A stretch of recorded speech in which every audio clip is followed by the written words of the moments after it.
49ers with a big win over the Pittsburgh Steelers in week 1. Turning the page to week 2, Brock Purdy is here to stay, guys. He is the guy for the 49ers, and the ones who know it most are the ones in the locker room. All that and more coming up on today's Locked On 49ers.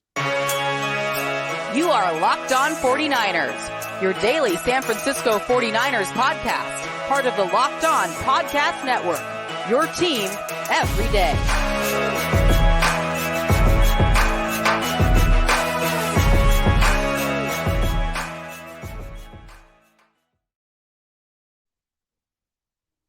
Welcome to Locked On 49ers. Brian Peacock and Eric Crocker with you as always at BD Peacock at Eric_Crocker. Thanks everybody for making us your first listen on the Locked On Podcast Network, your team every day. A very special Winky Wednesday episode here as we go from week 1 to week 2 of the NFL season. Today's episode of Locked On 49ers is brought to you by Jase Medical. Empower yourself when you purchase a Jase case, providing you with personal supply of 5 antibiotics to treat 50-plus infections. Get yours today at jasemedical.com. That's Jase, Jase, medical.com. As we do on Wednesdays, you might find it on Tuesday evening on your YouTube feed. We speak to the great Nicholas Winkler, my former radio colleague, a former TV anchor. He is a game show extraordinaire. He did a 49ers podcast with me before the days of Locked On 49ers. It's been a little while now since the old Gold Faithful days. None other than Nicholas Winkler joining us today. Nick, how you doing, man? Feeling good after that week 1 win? Yeah, 1-0 dominant win. And I don't want to, sit here all day and toot my own horn, but I mean, Brandon Ayuk, coming out looking great. Drake Jackson looking great. Wishnowski, my 3 guys that I was like, these are the guys. They all showed up week 1. So hopefully they show up again week 2 and continue to make me look like I know what I'm talking about, man. That was just a dominant win. It was really fun to see. It was everything, right? Did you come out of that game with any questions? Not really. I mean, yeah, right tackle. I mean, that's still a big question mark, but I think anybody might look bad going up against TJ Watt. I mean, the guy's a stud, no doubt about it, but McKivitz just looked overmatched all day long. So that definitely worries me, but that worried me heading into the season too. So that's really no new question. That's just kind of been lingering. And it made me a little bit more concerned seeing how much he got just pushed around all day. Yeah. I've seen some people more concerned with Spencer Burford than McKivitz. I can see that too, right? I mean, that whole right side didn't look great in this football game. There's potential to do something there. The 49ers did create some cap space. I want to get to that in a minute, but I want to start with the quarterback, which is something that if there was any questions for folks out there, there shouldn't be. Like, Brock Purdy is the dude.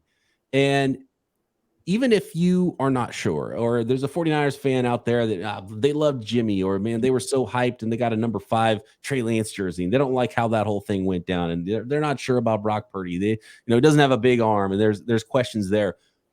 The clearest signal of all, guys, is coming from the 49ers, and it's Brock Purdy's teammates. And we heard it last. We've heard it basically since wasn't Nick Bosa, right? Like whatever it was, week 12 last year, week 13. I think we found our quarterback, right? Like, they've kind of known everybody in the locker room. And then after week 1, dudes on Instagram, Brandon Ayuk, there was like half a dozen 49ers teammates that had pictures of Brock Purdy on their Instagrams, right? And there's this one picture of Purdy. It's from behind. He's got his finger up, and it has number 13. And instead of Purdy, it just says him. And a bunch of dudes reposted this on their Instagram feeds. And look, Instagram's a very selfish thing. Like, it's pictures of you. It's like, hey, me, check it out. Here's me working out. Here's me doing this. Here's highlights of me. And these dudes are putting other dudes on their Instagram, and the other dude is Brock Purdy. Like, the 49ers in-house absolutely love their guy, Brock Purdy, and he is their franchise quarterback. I think he has like this moxie about him that everybody kind of gravitates to. And it's probably the opposite of Jimmy Garoppolo, which he did some great things and people were behind him as a leader. But, you hear about not responding to text messages and all those things, where Brock feels like he's kind of just one of them. And you see just this fire that he plays with, and, getting the first down, him getting up, him, pointing first down. And I think he can get a little chippy. We saw last year, I want to say when he first got in the game and he throws a touchdown and then he's pounding on his chest, and Trey Williams looks and sees it. and you could see kind of the shock. Like Yeah. you could see Trent Williams processing what he's seeing, and then being like, "Let's go, little guy," like let's go. And I think from there, there's just something about him, a certain level of charisma that he has that all of his players have really bought into, and maybe it comes from confidence. And he has come off as someone that's very confident in who he is, what he is, and what his ability is. And I think one thing that speaks volumes to that is when they asked him about playing the quarterback position, and he's like, yeah, I'm not 6'6" with this big rocket arm, but I'm a winner. And I think that's what his teammates love about him. I think you nailed it. It's the confidence, right? It's knowing what he's doing, what his guys are doing, where they're going to be. When you know what's going to happen in front of you and you know all your checkdowns on every single play and you're that confident and you can deliver on it, of course you're going to have that moxie. And of course guys are going to rally around you because as quarterback, you're leader, right? You're the one calling every shot, in the huddle. You're the one out there making the plays, doing the checkdowns, calling the audibles. You're the man. And when you show up and you win football games and you're telling veterans what to do and telling them to shut up in the huddle and you're pounding your chest. And I mean, it looks good. It's easy to follow. And when you win football games, the fans should be behind you. Like, I don't understand if anybody out there right now is like, Brock Purdy might not be the guy. What football games have you watched? Are you not watching Brock Purdy play football? Because this guy gets it done week in and week out. I know one thing that I had a question about, Ryan. We talked about, arm strength. Would he have to make some special throws when it happens? Can he do it? And clearly so far it seemed like he hasn't had to. But one thing, when you start to hear guys being compared to guys like Drew Brees or guys like Tom Brady, things that stand out the most about those guys is they're winning pre-snap, right? Like they kind of have the answers. Peyton Manning, same thing in that same ballpark, right? Like where they're winning so consistently pre-snap and then post-snap, being able to process fast. And there's only a select few that are able to do it on an extremely consistent basis like that. And the ones that do, they end up being those guys that are, elite quarterbacks, but not because of any physical traits that they have. Well, Brock Purdy, it's hard to know if that's going to be something that he can continue to do. But then this year, I think he clearly answered that question. And Peacock was talking about answering questions. When you watch him against the Steelers, and especially with me this morning, I was watching the all 22, and I'm not this, offensive schematic guru or anything like that, but I can understand a little bit of what I'm seeing, and just watching how quickly he gets the answers, how quickly he gets to the answers of the offense. I think that is special.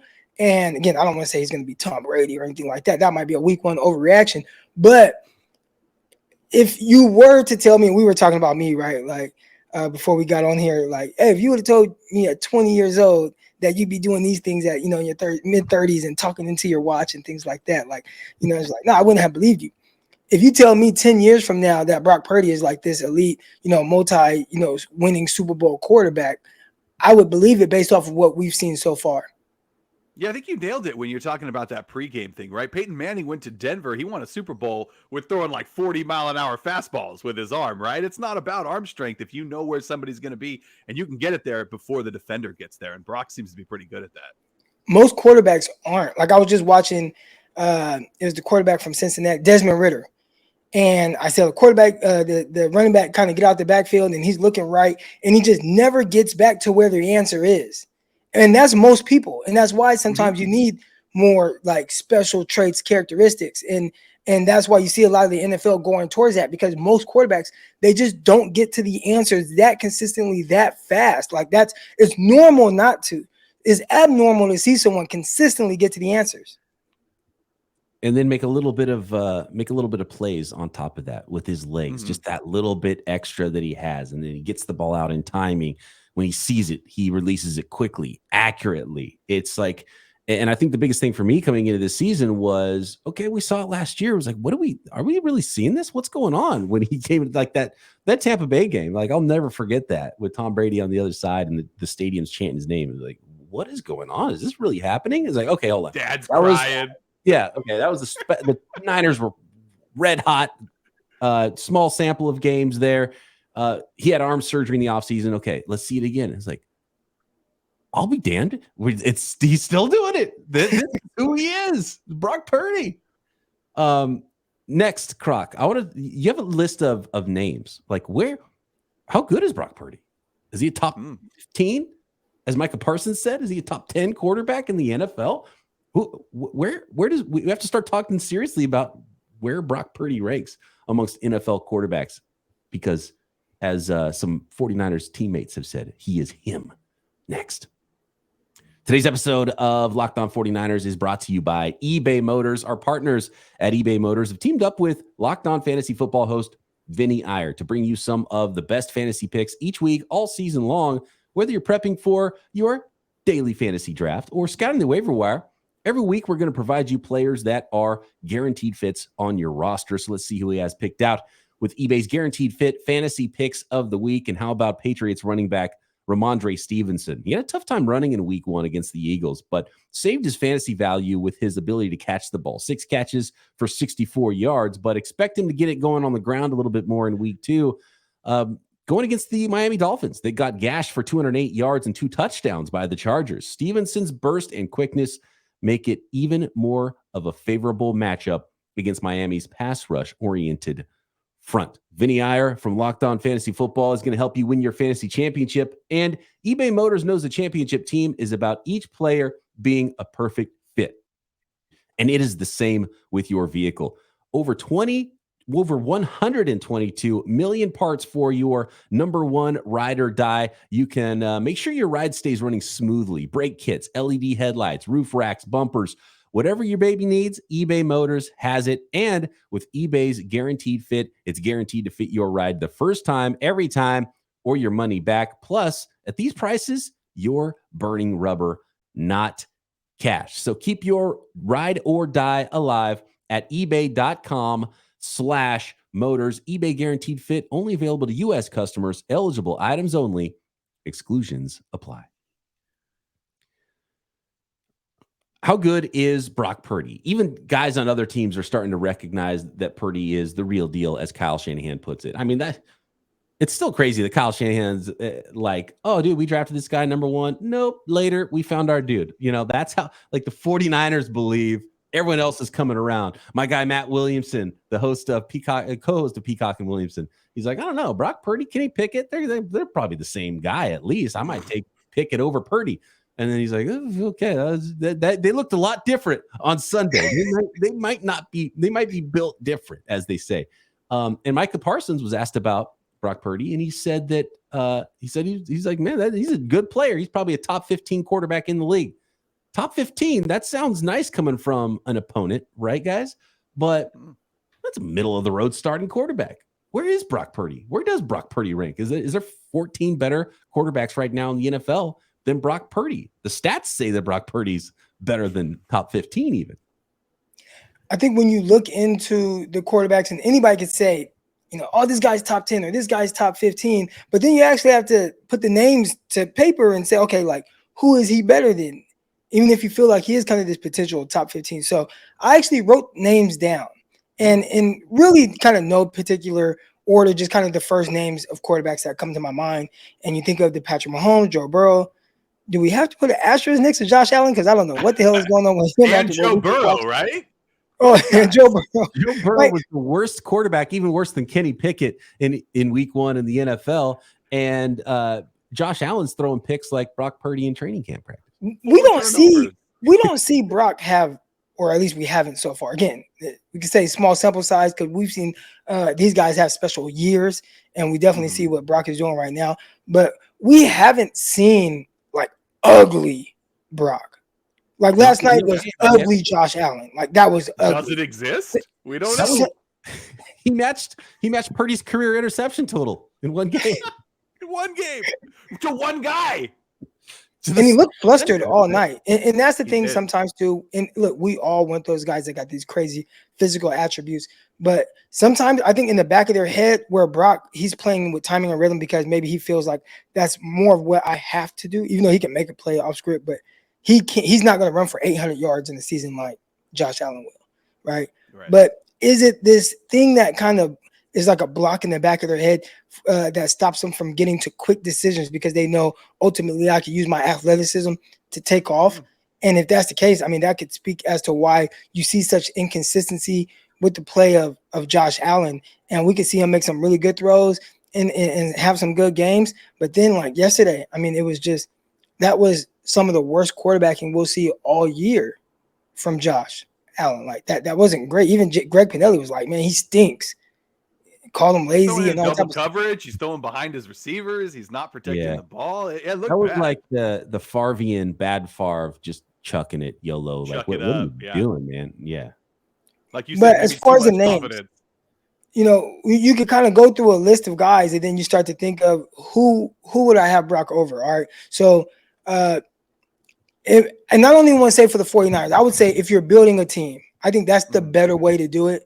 Because the 49ers is a very unique situation with just how many weapons and having Kyle Shanahan. But if you were any scheme, any roster, right? If you're building a team today, would you have Lamar Jackson over Brock Purdy? Probably. Yeah. All right. Would you take Brock over Jalen Hurts? Hurts. Would you take Brock over Kirk Cousins? No. I'm not doing that. That's a close one because I think that's where Brock is. I think that's the tier Brock belongs in right now, but there's a better chance that he is in another tier above Kirk Cousins, and Kirk Cousins is going to be miraculously better than, because Kirk Cousins is kind of like the Mendoza line of good starting quarterback play in the NFL, right? So I take Brock Purdy knowing that he could be more because I know exactly what Kirk Cousins is. And it doesn't wow me. Yeah, Purdy's young and on the rise, right? Right. Yeah. Youth on the side. Would you take Brock Purdy or Trevor Lawrence? Lawrence. I'd take Lawrence. Now here we go. This is kind of a little bit more of his range. Would you take Dak Prescott or Brock Purdy? Purdy. But I'm a Niner fan. I hate the Cowboys, so that's an easy one. So fandom comes into play. Like, there's gonna be people listening to this podcast. They're gonna be like, okay, maybe Mahomes, and that's it. You know, like just that are fans. And then there's gonna be probably people that hate Brock Purdy and don't want to see him succeed, and be like, oh my god, I'll take all these guys.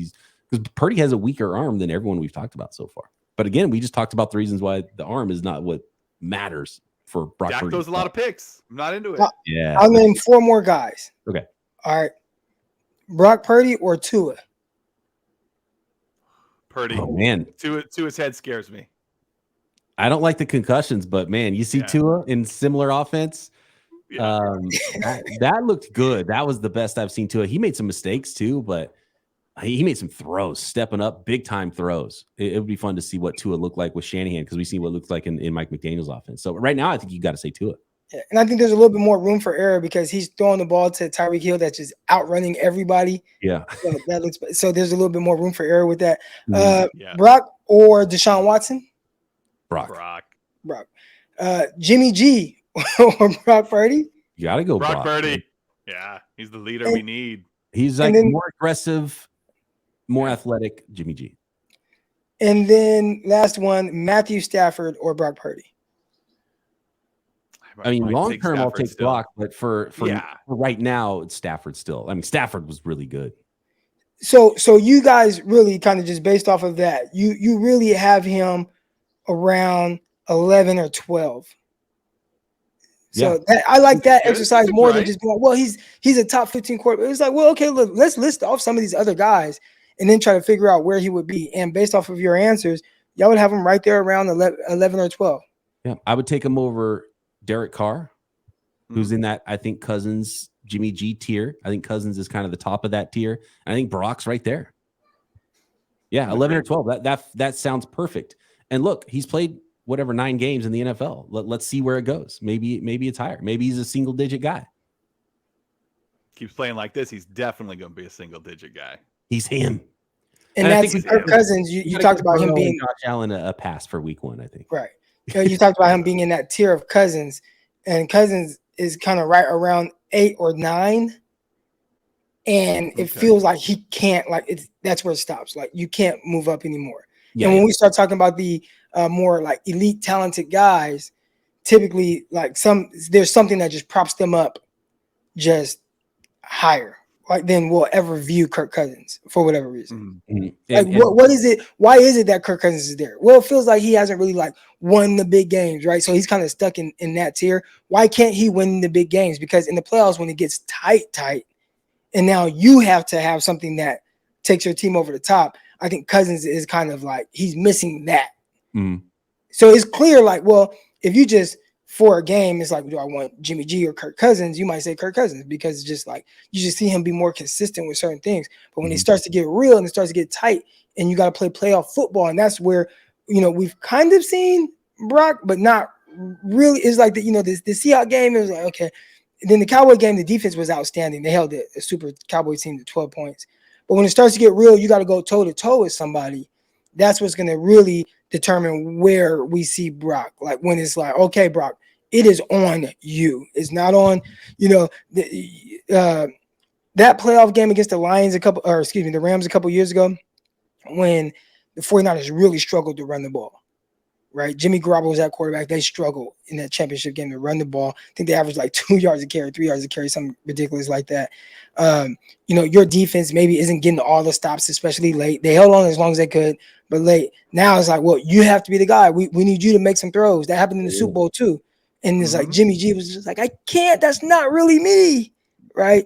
And that's where Brock can really say, no, I'm better than these guys because in that moment, like I rise to the occasion. And it feels like his teammates believe he can, but he's going to have to prove it, and he's not going to be able to prove it unless you're kind of in those moments. Next, guys, why did the 49ers create a whole bunch of cap space this year? Are they planning something between now and the trade deadline, or is this about 2024 and beyond, fitting Nick Bosa's new contract and many others under the salary cap? Next. Today's episode of Locked On 49ers is brought to you by Jase Medical. Everyone should be empowered to take care of themselves and their loved ones during the unexpected. That's why Jase Medical offers the Jase Case. The Jase Case provides 5 life-saving antibiotics for emergency use and gives you peace of mind so that you're not just hoping that you have access to medication in an emergency situation.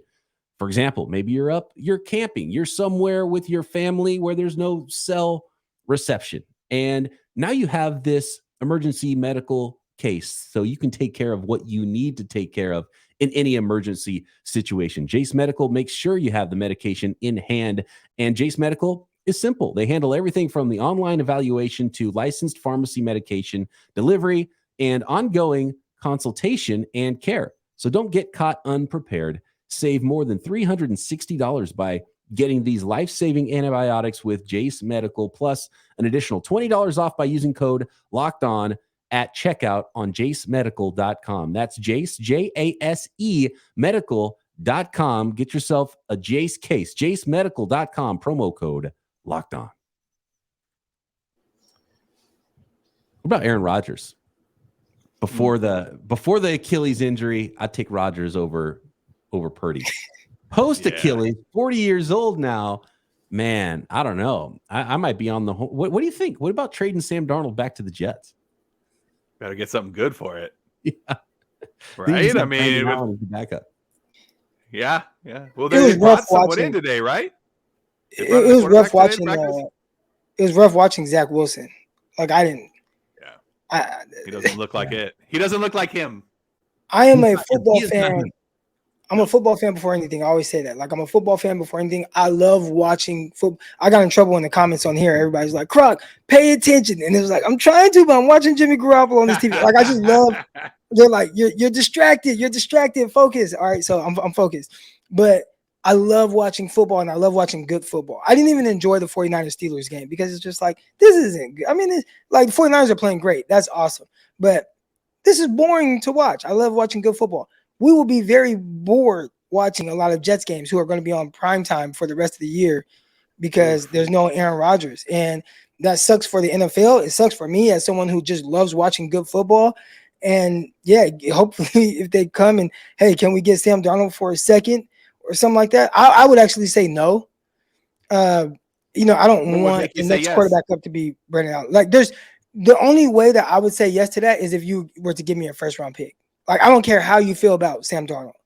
Like, the 49ers, clearly, we just saw what situation the Jets are in, right? I mean, you're a weird play away from having to go to a Zach Wilson, who clearly like they don't trust at all, right? So they had an opportunity to like score a touchdown, and they're like, no, we're just going to run the ball 3 straight times and kick a field goal, and hopefully we just stop Buffalo. And Buffalo drove down, kicked the field goal, it had to go into overtime, right? But that's how little trust they have in Zach. If Brock goes down, knock on wood, if Brock goes down, I don't want to have to go to Brandon Allen. Like, even I know most people are like, well, I don't want to have to go to Sam, but I prefer to go to Sam over Brandon Allen. So if you really want Sam, you have to give me a first-round pick. I'm not taking anything less than that, risking putting my team in a really bad situation or in the same situation the Jets are in. But you might be able to, you can buy me for it first, but that's it. Nothing less than that. Do you think they try to lure Brady out of retirement? Yeah, I mean, that's the fun storyline. There's literally commercials making fun of that idea during the NFL games right now. Right. And then it could actually happen already. I mean, 4 snaps in, that's a bummer. I wanted to see what it looked like. I thought the Jets were going to be good. I thought Aaron Rodgers was going to go off in that offense. Well, that defense is solid. Breece Hall is electric too. That guy chews up so much ground with every step. And he's still not back up to full speed, right? I mean, it takes a little while to get back up after an injury like that. Yeah, they felt like they had the best running back room in the league. And before you could say, I mean, like you look at the 49ers, what they have with McCaffrey and Elijah Mitchell, and then you watch Dalvin Cook and Breece Hall.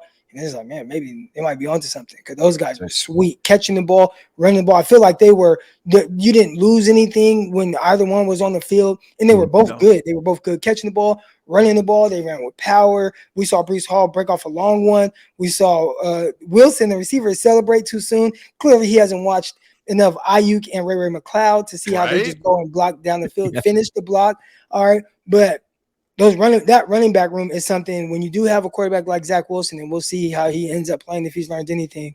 But that's what's going to help them because those are 2 tremendous running backs. We're talking about the running back room real quick. Let me get a little wink in the stink here real quick because I know you guys probably talked about it. I'm sure everybody out there watching the 49er game on Sunday was thinking the same thing. Yeah. Give somebody else the ball when you got a 20-0 lead. Like, get Elijah Mitchell in there. Get Mason some carries. Like, let's go. Stop running McCaffrey like off guard. What are you doing, man? Come on. And if you're so bad with McCaffrey out of the game and those guys in the game that you can't hold on to a 20-point lead, like then why are those guys on your roster? If you believe that little in your backup, like use the players on your roster and make sure like Christian McCaffrey's not going to be healthy for you to make that Super Bowl run in January and February if he touches the ball 25 times a game for 17 weeks. Can't do it. That's when you're up, like I get it if you're trying to come back and you're trying to get it back in the game and you need some points, he's your guy, right? But when you have a 20-point lead, come on, lean on somebody else. Yeah. We need the closer, Mason. We need Jordan Mason. That's why you got him on the team, man. The closer last year. Elijah Mitchell. These guys are good running backs, man. No, that's a good wink in the stink. That's one of the few takeaways from that game where you're like, okay, come on, let's get him out of the game. Bosa, he's getting pancaked by tight ends. He's like got a knee on the ground. He's huffing and puffing. He's like, okay, he's not in full game shape yet. Let's get him off late. But yeah, no, everyone came through unscathed. That right tackle spot, though, it's interesting. So the 49ers restructured Eric Armstead, by the way, which kind of locks these guys. The players they're restructuring, that guarantees money into the future. So Eric Armstead's not going to be that guy who's going to get cut for salary cap reasons because now he's got that money guaranteed into the future because he restructured. Trent Williams, George Kittle, a lot of big-time contracts restructured by the 49ers to create a lot of cap space now. Do you guys think this is about rolling over as much cap space as possible to fit all the contracts for their star players in, including doing a new one with Ayuk next offseason?